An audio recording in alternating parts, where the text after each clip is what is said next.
We begin tonight with an attentive gathering in Roxbury as Boston officially welcomed next year's national convention by the NAACP. The civil rights organization will hold its 111th annual gathering in July. Taking part in the welcome this morning were local officials, faith leaders, and activists.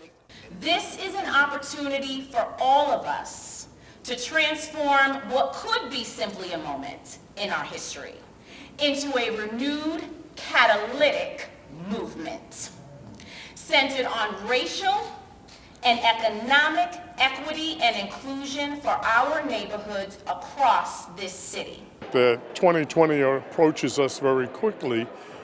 We see that the country's being divided more and more by race. We must bring these races together and eliminate discrimination that we thought was going to be corrected years ago, but has not.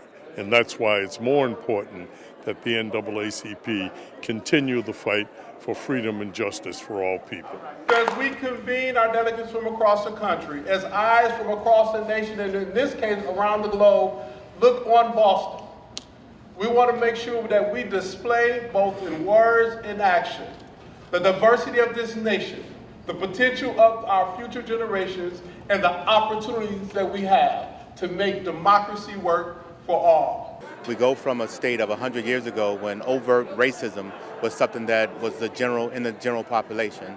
But as we move now, racism and discrimination has moved to something more underground, something that is always sublime and not something that is seen. And so when the NAACP and their role and all of these civil rights organizations is so important even more today because of the fact that the challenges of getting to the problem is even greater than it was 100 years ago.